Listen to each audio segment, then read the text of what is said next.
नमस्कार, मैं हूं संजीव श्रीवास्तव। आप देख रहे हैं 4 PM न्यूज नेटवर्क। दोस्तों, देश को आजाद कराने वाले, अंग्रेजों की गुलामी से मुक्त कराने वाले स्वतंत्र संग्राम सेनानियों और देश की सरकार से बाद में लड़ जाने वाले, देश का कानून तोड़ने वाले, क्या दोनों को एक पलड़े में रख देना सही है? जी हाँ, ये जो है बहस, इस मसले, इस मुद्दे पर बहुत देश में हुई है, कई बार हुई है। लेकिन ये पुनः जो ये देश का दिल मध्य प्रदेश है, यहाँ इसे लेकर चर्चा हो रही है और चर्चा क्यों हो रही है मैं आपको आगे बताऊँगा। मैं बता दूँ, मैं बात जो मैंने कही, देश में 1975 में जब इंदिरा गांधी का दौर था तो आपातकाल लागू किया गया था और आपातकाल का ज़बरदस्त विरोध हुआ था और इंदिरा गांधी की सरकार बाद में चली भी गई थी। लेकिन जो उस दौर में लड़े थे, जिन्होंने ये विरोध किया था, वो विरोध करने वालों में बहुत बड़ी संख्या ऐसी थी, जिन्होंने माफ़ी माँग ली थी और माफ़ी माँगना यानी कि कहीं जो उनका अपराध था, यही कहा गया था कि आपने उन्हें जो निरुद्ध किया गया था, वो इसी ब्लेम में किया गया था कि आपने देश का कानून तोड़ा, आपने जो हुकूमत है उसका जो है गैर वाजिब विरोध किया।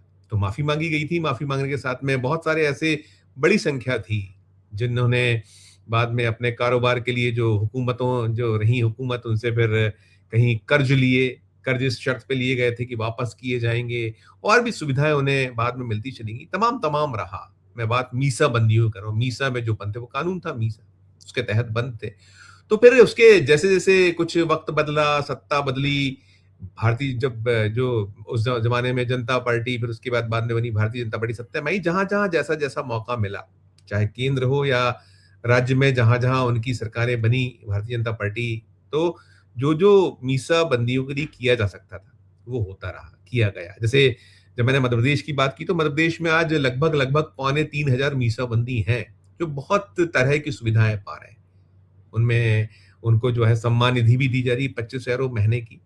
ठीक बात है, देना चाहिए, सरकार का फैसला और भी जो सुविधाएँ दे। लेकिन अभी जो बात हो रही है, दरअसल हुआ है बहुत एक ऐसा फैसला हुआ है, साधारण-सा है, बहुत बड़ा कुछ ऐसा नहीं है, लेकिन हाँ, वही सैद्धांतिक बात है जिसका जैसे जो स्वतंत्रता संग्राम सेनानियों के बारे में जो हम उनका जो देश के प्रति समर्पण रहा, जिन्होंने प्राण न्यौछावर भी किए, जिन्होंने सब कुछ अपना दाँव पर वो लगाया हमें आज़ाद कराने के लिए, तो उनकी अपनी एक बहुत बड़ी जगह है, उनका एक उच्च स्थान है और जो देश सम्मान देता है। ऐसा नहीं कि ये जो मौजूदा सरकार केंद्र में है या जो राज्यों में है, वो ना दे रहे हों, वो भी दे रहे हैं क्योंकि मध्य प्रदेश में आज भी 750 से 800 के लगभग बीच में जो है संख्या है ये स्वतंत्रता संग्राम सेनानियों की सरकारी आंकड़ों के अनुसार। और जो मैंने आपको पौने 3,000 का आंकड़ा बताया, 2600 से 2700 का आंकड़ा मीसाबंदियों का, ये भी मध्य प्रदेश सरकार का ही आंकड़ा है। और जैसा मैंने कहा कि सम्मान है, तो सम्मान निधि स्वतंत्रता संग्राम सेनानियों को भी 30,000 रुपए प्रति माह दी जा रही है। उन्हें भी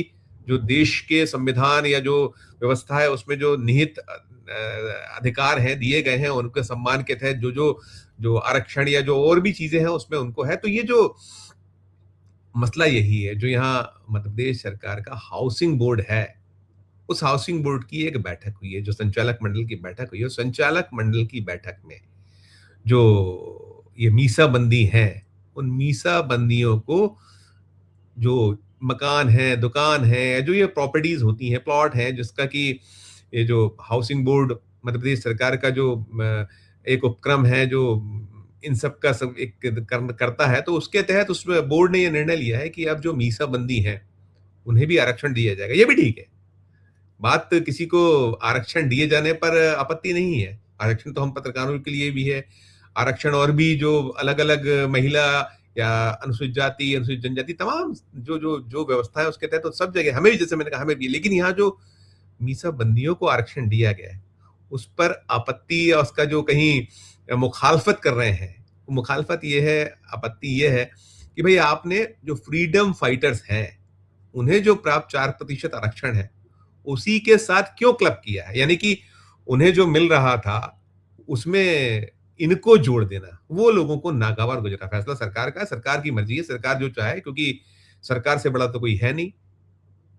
हम देख रहे हैं इस वक़्त तो देश भर में यही चल रहा है, मेरी मर्ज़ी, मैं चाहे ये करूँ, मैं चाहे वो करूँ, वैसा वाला हाल है। हम प्रधानमंत्री नरेंद्र मोदी हों, उनका पूरा जो केंद्र का पूरे का पूरा जो एक तंत्र है वो वही तो सब कर रहे हैं जो उनको चाह रहे हैं या जो चाहते हैं। तो ऐसे ही कुछ जो राज्यों में सरकारें हैं वो अपने स्तर पे अपने हिसाब से कर रहे हैं। लेकिन इसमें जो यही हो रहा है कि भाई ये जो एक तराजू में तो नहीं रखा जाना चाहिए, एक पलड़ा तो उचित नहीं है।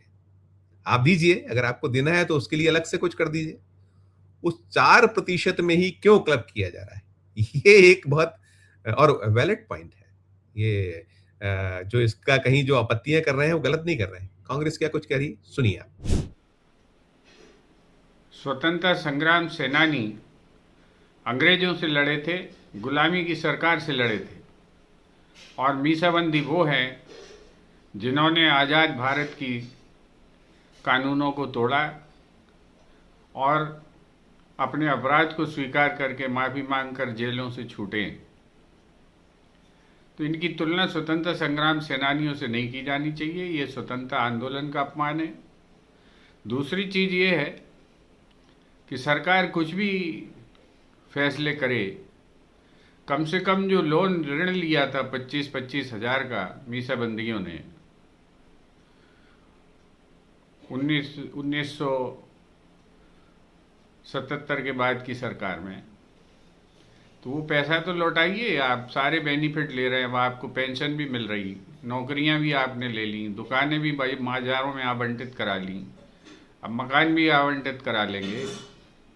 तो ये जो है, ये स्वतंत्रता संग्राम सेनानियों से बराबरी न करें और वो पैसा लौटवाएं जो ऋण के तौर पर लिया गया था, तब तो कोई इन बातों का मतलब है। स्वतंत्रता संग्राम सेनानी तो अब ज़्यादा बचे नहीं हैं। अब जो ये जो जिन्हें लोकतंत्र सेनानी कह रहे हैं, ये तो मीसाबंदी हैं। तो ये मैं उचित नहीं समझता हूँ जो फैसले नए नए हो रहे हैं। और अगर ये फैसले सरकार ले रही है तो कम से कम जो एक मुश्त पैसा लिया था ऋण के रूप में, उस पैसे को वापस करें मीसाबंदी। सुना आपने ये कांग्रेस का जो कहना, हम जो बातें कर रहे थे वही कुछ कांग्रेस दोहरा रही है कि भाई सब कुछ तो इन्हें मिला हुआ है, क्या चीज रही है जो छूटी हुई हो।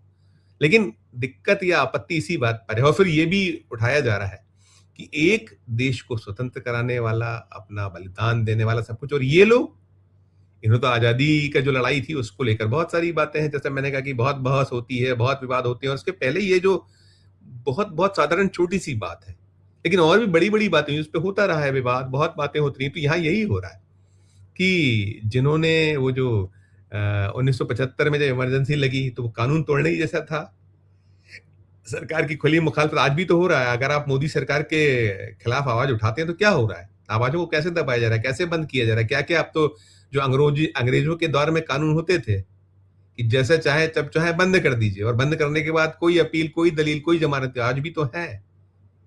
लगातार आप देख रहे हैं उदाहरण की यूएपीए जैसा एक्ट आ गया, और फैमा है, क्या क्या नहीं है, जिसमें कई ऐसी धाराएं हैं ये जो अभी जब इसी मोदी हुकूमत ने जब परिवर्तन किया था, जो पुराना जो पूरा का पूरा हमारा सीआरपीसी और वो जो कानून था उसको बदल के नया पूरा लाए, तो उसमें क्या क्या चीजें हुई। और ये जो बाकी है कि आपको जैसा चाहे जब चाहे बंद कर दीजिए, सालों साल जमानत नहीं, कितने लोग आज बंद हैं, कितने लोगों की आवाज दबाई जा रही है, तो सब कुछ तो हो रहा है। तो फिर यहाँ ये जो कहा जा रहा है, बात उठाई जा रही है कि वही दौर तो है, और फिर इसके बाद कि मेरा हाथ जगन्नाथ है, जो चाहे मैं कर लूं, तो ये जो आपत्ति जायज है। और हम भी यही कहेंगे, हम ये कोई दिक्कत नहीं है। आप मीसाबंदी को, आपकी मैंने कहा ना कि आपकी सरकार है, आपके हाथों में सब चाबी है, जो चाहे जैसा चाहे लुटा दीजिए, मिटा दीजिए, कर, और हो भी रहा है। लेकिन बड़ा प्रश्न वही है, बड़ी आपत्ति वही है कि जिन्होंने देश को आजाद कराया, जिन्होंने हमें उन अंग्रेजों से मुक्त कराया, उनकी बराबरी पे लाकर ना खड़ा कीजिए। वो लोगों को साल रहा है। आम जनों से भी हमने बात की, बहुत से लोगों ने जो अपनी प्रतिक्रियाएं हमें दी हैं, हमारे पास है प्रतिक्रियाएं, लेकिन आपने सुना, कांग्रेस को भी सुना, और यही एक बहुत तीखी, एक बहुत तल्ख और एक बहुत वाजिब आपत्ति। तो जो कुछ चल रहा है देश में, वो जो दिल्ली से चलता है, जो केंद्र से चलता है, वही, और कदम कहीं ये दिखते हैं, लेकिन ये मन को पीड़ा पहुंचाते हैं। और जो एक तराजू वाली बात है, एक पल्ले वाली बात है, एक पल्ले में दोनों को नहीं रखा जाना चाहिए। आपकी अपनी जो राय हो, आपकी अपनी जो टिप्पणी हो, इस वीडियो के कमेंट बॉक्स में जाकर कीजिएगा और अच्छी लगे खबर तो चैनल को लाइक कीजिएगा, सब्सक्राइब कीजिएगा। ज्वाइन का बटन दबाइएगा तो हमारी हौसला अफजाई होगी। प्यार और समझ देखते रहिए 4 PM न्यूज़ नेटवर्क। धन्यवाद, नमस्कार।